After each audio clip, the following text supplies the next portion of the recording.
Have you ever noticed, when you live alone, you don't feel like cooking or ordering takeout, and you don't want to eat out either?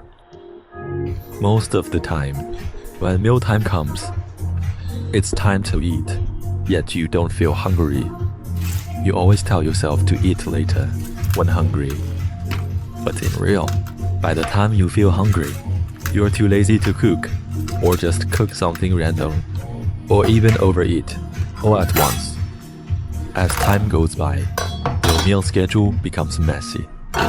Your stomach suffers, and your whole state breaks down. So, I'd rather spend 15 minutes cooking for myself. This noon, I simply made a simple dish: cabbage scrambled eggs with ham sausage. True original speed. No speed up, no editing. Let me show you. It really only takes 15 minutes. Many people think home cooking wastes time, but that's not true. From washing and cutting ingredients to stir frying, the whole process only takes around 15 minutes. Ordering takeout means picking restaurants, choosing food, ordering, and waiting for delivery. It takes at least 20 to 30 minutes. If you eat outside, you still need to change clothes, go downstairs, walk and wait in line, back and forth. It wastes even more time. All in all, cooking at home saves the most time. As for the cost, this meal I made myself costs very little on ingredients, just $1. If you order takeout or dine out, it easily costs $3 to $4. Living alone, cooking at home every day, over time, you can save a lot of money. Another point is hygiene and taste. You never know if restaurant food is clean or not, how many seasonings are added, and whether it tastes good. Cooking at home, you wash the ingredients yourself and adjust the taste to your own preference. Clean, reassuring, and perfectly suited to your taste. Living alone, it's easy to be casual and skip proper 3 meals. Stop eating randomly only when you're hungry. Don't rely on takeout or restaurants every day. Just set aside more than 10 minutes to cook a meal on time. One person meal. Eat regularly. Keep your life rhythm steady. This is the best healing for living alone. What about you? Do you wait till hungry? Do you casually? Or order takeout? Or eat outside?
Anstieg der Heuschnupfensymptome. Stopp, dranbleiben! Sonst scheitert die Mission nasaler Heuschnupfen. Start wirkt in 5 Minuten. Neuen nasaler Heuschnupfenspray.